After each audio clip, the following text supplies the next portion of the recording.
Binance, criptomoedas, processo da SEC, pagar menos impostos com holding familiar, casamento, Mônaco. Vamos conversar sobre tudo isso aqui, tudo junto e misturado, e você já vai entender o porquê.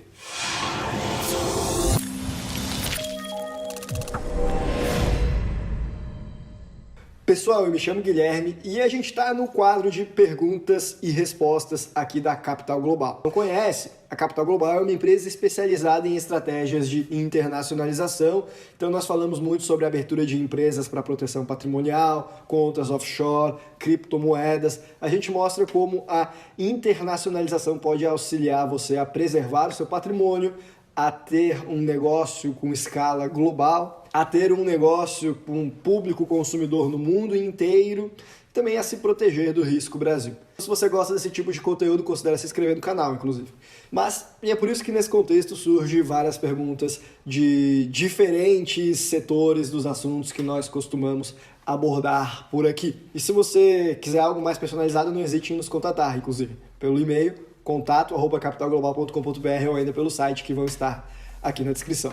E as perguntas que eu vou responder, elas foram feitas no dia 7 de junho, no meu Instagram pessoal, @guilhermebauer.s. Segue lá se você ainda não acompanha, temos postado bastante coisa. Tem também o Instagram da Capital Global, @capital.global, que aí você vai poder participar das próximas interações. Quero trazer um quadro desse aqui, pelo menos a cada 15, 20 dias. E aí a primeira pergunta que me fizeram foi do Felipe Amaral, que me questionou se ao transferir um imóvel para uma holding familiar, nós precisamos pagar ITBI. E essa questão é super complexa, que daria uma verdadeira de uma novela, porque na verdade é uma verdadeira novela. O que acontece é que a Constituição Federal, no seu artigo 156, parágrafo 2º, dispõe que não vai haver a incidência do ITBI, que é o Imposto de Transmissão de Bens Intervivos, quando você integralizar imóveis numa empresa, desde que a atividade preponderante dessa empresa não seja, basicamente, exploração imobiliária. Em outras palavras, daqui o pessoal sempre tirou. Bom, se eu montar, em vez de uma holding, uma agroindústria, por exemplo, e passar os imóveis para lá, não vai haver a incidência de ITBI. Aí se daqui a 2 anos virar uma holding, paciência. Mas no momento em que houve a transferência, não era, portanto, não havia a incidência de ITBI. E isso funcionou ao longo de décadas. O problema é que, há alguns anos atrás, houve um questionamento de um município de Santa Catarina se essa não incidência do ITBI, ela afetava todo o imóvel ou se era apenas em relação ao patrimônio que foi para o capital social da empresa. E aí quando o STF foi julgar isso, os ilustríssimos ministros fizeram seus votos que, na minha opinião, foram tanto quanto confusos, e graças a essa confusão, abriu alas para que os municípios interpretassem a favor da cobrança do ITBI de forma extensiva. Quer dizer, o que eu vou falar agora não foi exatamente o que o STF decidiu, mas os municípios passaram a entender diante dos votos dos ministros, nesse caso aí, da incidência do ITBI. Eles passaram a entender que, caso você integralize um imóvel numa empresa e faça a integralização pelo preço histórico do seu imposto de renda, mas o valor de mercado do imóvel seja mais alto, eles podem cobrar imposto sobre a diferença entre o valor de mercado e o preço do imóvel de aquisição que foi integralizado na empresa. Repito, não foi bem isso que o STF decidiu. E na minha perspectiva, essa cobrança dos municípios é inconstitucional e você poderia até impetrar um mandado de segurança aqui para evitar que haja a cobrança. Porém, na prática, isso aí virou uma zona. Aí tem município que vai cobrar o ITBI, tem município que não vai cobrar, tem lugares que você vai conseguir fazer a transferência do imóvel sem pagar o imposto, em outros você só vai passar para a empresa depois que mostrar que quitou. Aí algumas pessoas pagam e integralizam, outras integralizam, não pagam e se precisar apresentar uma defesa, apresentam. Enfim, aí cada caso é um caso. Então, precisaria ser analisado bem por bem, município por município, empresa por empresa. Não há uma solução de prateleira. Às vezes o contador consegue fazer, às vezes precisa de um advogado aí para poder intervir e ajudar nessa questão. Então, a resposta se incide ITBI na hora que você passa imóveis para uma empresa ou não depende. Primeiro, de qual que é a atividade preponderante dela. Segundo, de qual que vai ser a conduta do município diante dessa transferência aí. A propósito, eu já tratei mais sobre isso em um outro vídeo que eu gravei lá na frente do STF, chamado O Fim das Holdings Familiares no Brasil. Entenda a mudança de impostos na transferência de imóveis.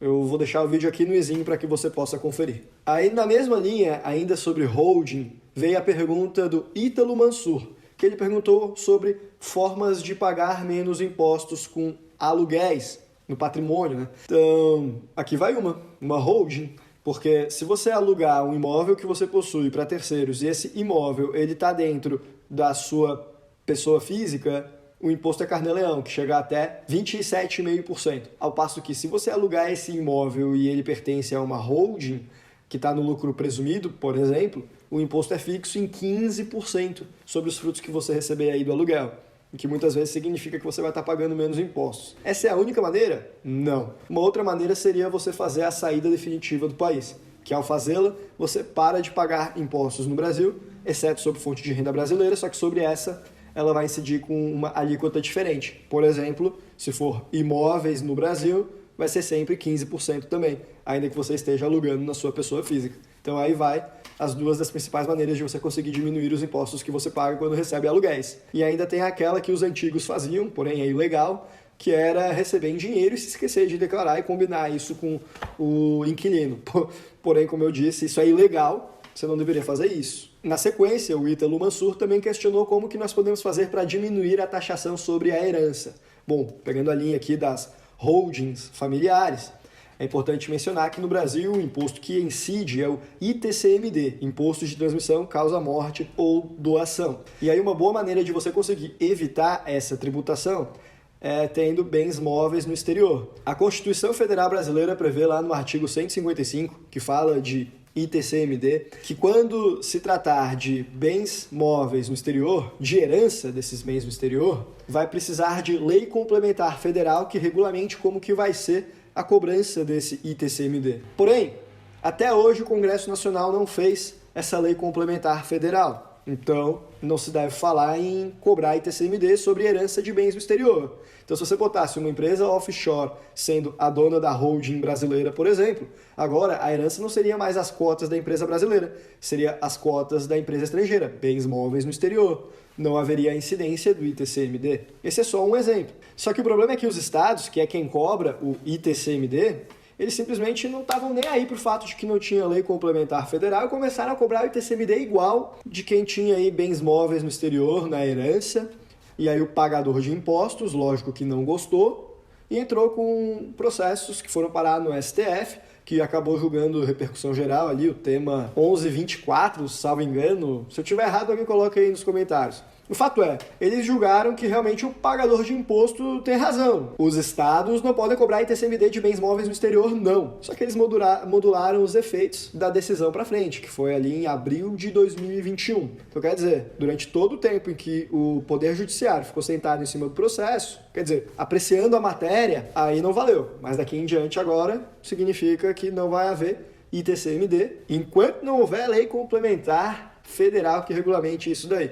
Mas pode ter certeza que hora ou outra o Congresso Nacional vai passar essa lei. Porém, se você falecer hoje e está com patrimônio no exterior, não vai ter ITCMD, não. Mas em relação a impostos no exterior, tem imposto sobre herança? Bom, lá nos Estados Unidos tem o State Tax. E aí uma maneira de você conseguir fugir dele, que vai de 18% a 40%, é por meio de empresas offshore. Outra maneira seriam os fundos irlandeses. Então, se o teu patrimônio que está no exterior está investido no mercado americano, por exemplo, você precisa ter essa atenção. Mas eu já falei mais sobre isso em um outro vídeo, também gravei recentemente. Vou deixar aqui no izinho para que você possa conferir. Agora, aqui veio até uma reflexão. Os municípios cobrando ITBI ali, passando por cima da lei, fazendo uma interpretação extensiva do julgado do STF. Os estados também, por muito tempo, cobraram ITCMD, onde não poderiam cobrar porque não há lei complementar federal que regulamente isso daí. E se você resolver fazer uma interpretação extensiva aí, passar um tempo você pagar impostos, será que o STF vai modular os efeitos? Curioso como, de formas repetidas e reiteradas, as autoridades, as unidades federativas, elas passam em cima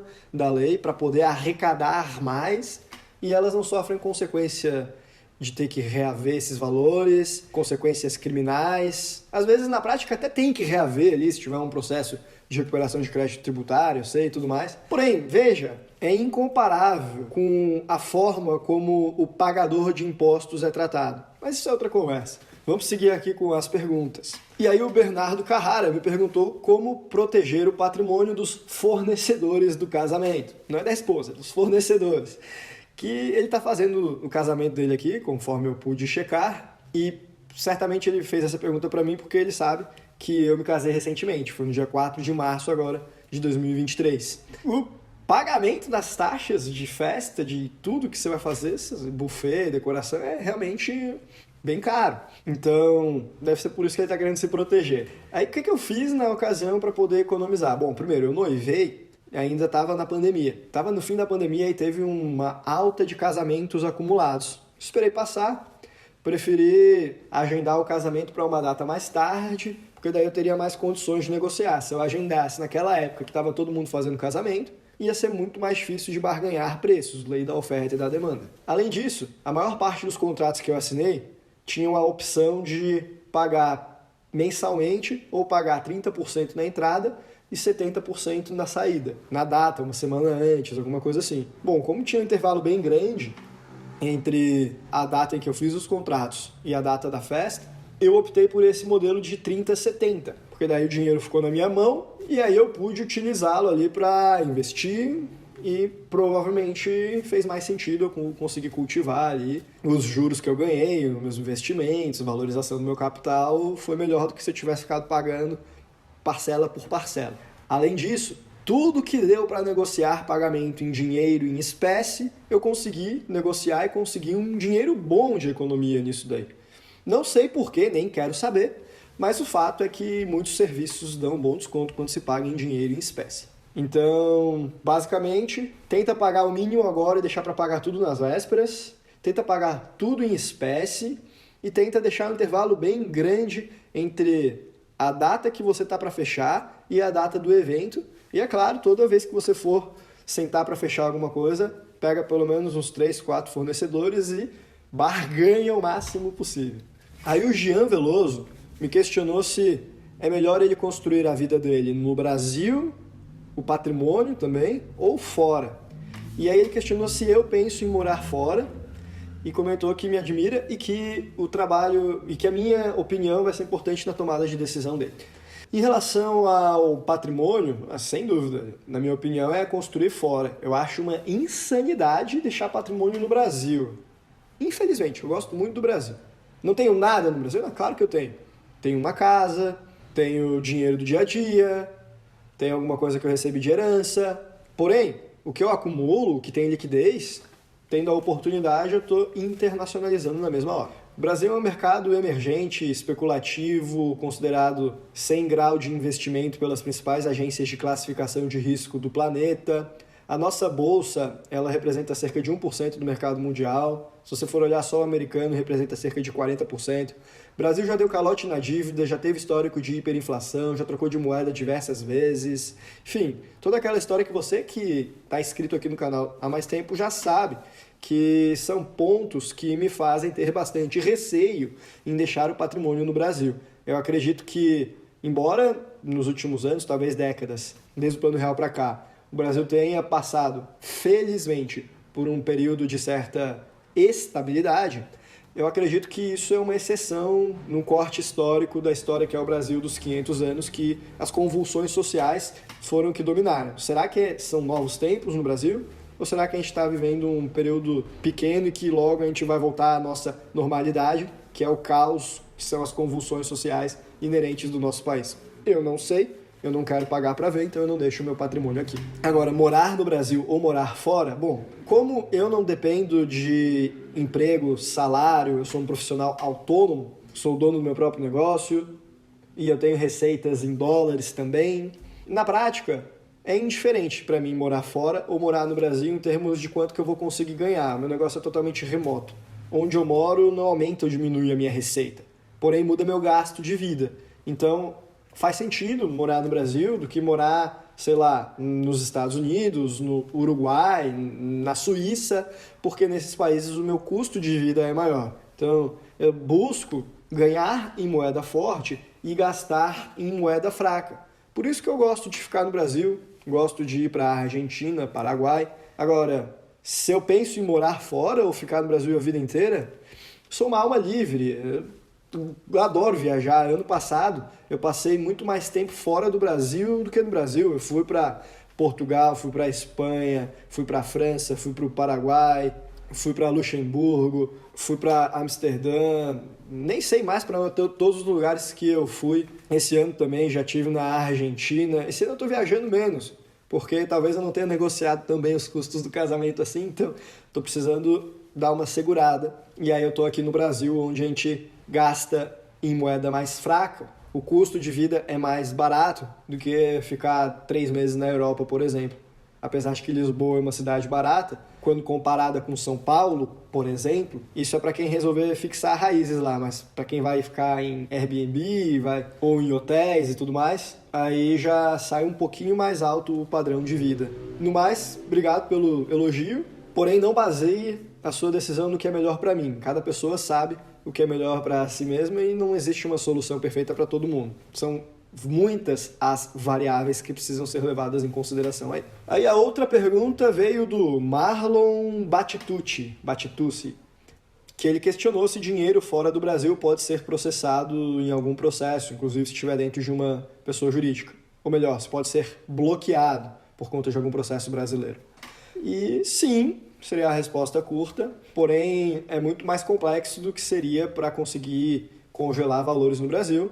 No Brasil a gente tem o Sisbajude, então o juiz em um clique conseguiria congelar o dinheiro que está na sua conta, caso você esteja devendo alguém, para utilizar isso daí como garantia para pagamentos. Agora, bancos no exterior não fazem parte do Sisbajude, sobretudo se a gente estiver falando de um banco que tem os 2 pezinhos lá fora, não essas contas em dólares de empresas de origem brasileiras, aí eu já não teria tanta convicção de que estaria fora do bloqueio judicial, dos alcances de um Sisbajude, ou agora está lá fora, fica mais distante. Significa que é impossível de pegar? Não, não é impossível. O exequente pode requerer isso daí, pode instaurar um procedimento lá no país no qual os valores estão e reaver lá. A questão é, o processo é mais oneroso, mais incerto para o exequente e provavelmente ele vai preferir ir em cima do patrimônio que está no Brasil mesmo, do que se aventurar em terras desconhecidas com uma legislação que muitas vezes o advogado do exequente também não vai ter tanto domínio. E que os custos costumam ser bem mais altos. Aí na sequência o Dr. Reinholtz fez 2 perguntas. A primeira delas é os prós e os contras entre uma LLC nos Estados Unidos e uma empresa no Paraguai. Bom, na minha opinião, a LLC americana é bem melhor, porque, primeiro, você consegue ser o diretor dela sem precisar ser residente no país, coisa que no Paraguai você precisaria. Segundo, é mais barata. Terceiro, é um país com maior segurança jurídica. Quarto, tem maior integralização com o sistema financeiro internacional. Quinto, desde que você monte essa LLC dentro das condições corretas, ela também não vai ser tributada. Sexto, está longe do Brasil. Enfim, o Paraguai ele pode ser interessante, porém é mais para quem tem um negócio físico e precisa de uma otimização tributária, uma lei da maquila, alguma coisa assim. Ou ainda, caso a MP 1171, editada pelo presidente Lula, seja validada e passe a vigorar a partir do ano que vem, aí talvez o Paraguai fique mais interessante do que a LLC de um único sócio. Enfim, tem alguns pontos aí, mas no geral, quase sempre, entre esses 2 modelos, eu vou optar pela LLC. Significa que a LLC é a melhor estrutura de todas? Não. Pode ter coisa melhor aí também. Aliás, aguardem. Você que quer saber qual que é a melhor maneira de ter um negócio internacional pagando menos impostos, aguarde as novidades. Se inscreva no canal, porque virá conteúdo bom por aí, exclusivo para você. para que eu consiga te ajudar ainda mais. Sem dar mais spoilers, vamos à próxima pergunta, que também é do Dr. Highholtz, que me questionou sobre Mônaco, se é um país bom, se é caro. E é isso mesmo, é um país excelente, provavelmente o destino principal atualmente dos bilionários da União Europeia, da Europa como um todo acabam lá, porque é um país que o imposto é 0%. Então, se você for olhar na Europa, não tem, hoje em dia, país que é assim, é zero e acabou, simples e pronto. Não, os países da Europa têm lá um regime tributário que você consegue umas deduções, aí tira o dinheiro de cá, coloca para lá, aplica para um residente não domiciliado, para um RNH, e no fim do dia acaba dentro trancos e barrancos ficando sem pagar imposto ou pagando algo muito próximo disso. Mas veja, exige um planejamento muito maior. É um nível de complexidade, tamanho, que muitas pessoas não conseguem implementar na prática. Em Mônaco, é 0% e acabou, não tem erro. Então, é por isso que acaba sendo um país tão atrativo, além de ser muito pequeno e basicamente um condomínio fechado para bilionários. Aí, por fim, a gente tem a pergunta do Célio Sauer, que me questionou se eu acredito que a SEC ter processado a Binance vai trazer riscos para quem é investidor em criptomoedas, né? Bom, para quem não sabe, a Binance é a maior corretora de criptomoedas do mundo. Ela tem origem chinesa, mas ela tem a segmentação especial aos Estados Unidos, que é a Binance US, que é quase que uma empresa à parte. E mais recentemente, a SEC, que é a Comissão de Valores Imobiliários dos Estados Unidos, ela processou a Binance porque ela estaria negociando dentro de sua plataforma 13 valores imobiliários de forma ilegal. Esse processo é um verdadeiro ataque das autoridades a uma das maiores corretoras de criptomoedas do mundo e veio na mesma semana ou semana próxima da que a Coinbase, que é a maior corretora de criptomoedas dos Estados Unidos, também sofreu um processo de natureza parecida. O da Binance é muito pior. A Binance recebeu uma ordem para congelar ativos de americanos dentro da Binance US. Houve uma corrida de saques gigantesca. Passou aí de $1 bilhão o movimento de pessoas tirando. A negociação de dólares na Binance US chega a ter ficado sem liquidez. E aí o pessoal pergunta, tá, isso vai afetar o investidor de criptomoedas? Isso vai afetar o mercado como um todo? Seria o fim das criptomoedas? E na minha opinião, pode afetar quem guarda dinheiro dentro das corretoras de criptomoedas, dessas exchanges como a Coinbase, como a Binance. Pode ser sim que a Binance quebre. Acho provável? Não, mas eu não arrisco a dizer. Veja o que aconteceu com a FTX, que era também uma das maiores corretoras de criptomoedas da atualidade, e do dia para a noite ela quebrou por algum problema ali de má gestão. A gente já falou mais sobre esse caso da FTX em um outro vídeo também, eu vou deixar aqui no izinho. O ponto é, foi extremamente repentino e quem tinha o dinheiro lá simplesmente perdeu. Então, respondendo de forma pragmática a pergunta realizada pelo Célio, eu acredito que sim, se o dinheiro estiver guardado dentro de exchange, ele está em risco. Sempre que uma exchange quebra, você corre o risco de perder o dinheiro. E um ataque regulatório tem alto potencial de fazer uma exchange quebrar, sobretudo se ela estiver fazendo reserva fracionária e acabar tendo que devolver os valores por alguma decisão judicial, alguma coisa assim. Porém, a tendência é que isso não afete aquelas pessoas que guardam o dinheiro dentro de wallets, de carteiras, ao portador, que são contas numeradas. Então, se quebrar a Binance ou não, como minhas criptos não estão lá dentro, eu particularmente não vou ser afetado. Porém, quem guarda todo o dinheiro lá, provavelmente acabará perdendo. Agora, mesmo quem guarda o dinheiro dentro de wallet, eventualmente vai correr um risco também, mas é caso esse dinheiro esteja em stablecoins que tem paridade de 1 para 1 com o dólar, como o caso da USDT, da USDC. Na hipótese dessas stablecoins sofrerem ataques regulatórios também, sofrerem alguma perseguição das autoridades, o que certamente no longo prazo é mais provável que aconteça do que não aconteça. E se esses ataques forem capazes de fazer uma stablecoin que nasceu para ter a paridade de 1 para 1 com o dólar, perder essa paridade, olha, No momento em que a stablecoin perde isso, ela perde a sua principal razão de existir. Então ela tende a zero, que é o que aconteceu com a Terra, o ST, que eu também já falei em outro vídeo, que eu gravei em Portugal, inclusive, que eu vou deixar aqui no izinho para que vocês possam conferir. Enfim, eu acredito que por esse vídeo eu consegui trazer várias perguntas. Se você quer participar do próximo quadro do Junto e Misturado aqui, não deixa de seguir o meu Instagram pessoal, guilhermebauer.s, e também o Instagram da Capital Global, capital.global. E acompanha aqui no canal, você que quer aprender estratégias para montar um negócio sem impostos de forma internacional, porque virá novidade boa por aí. Um abraço e até a próxima.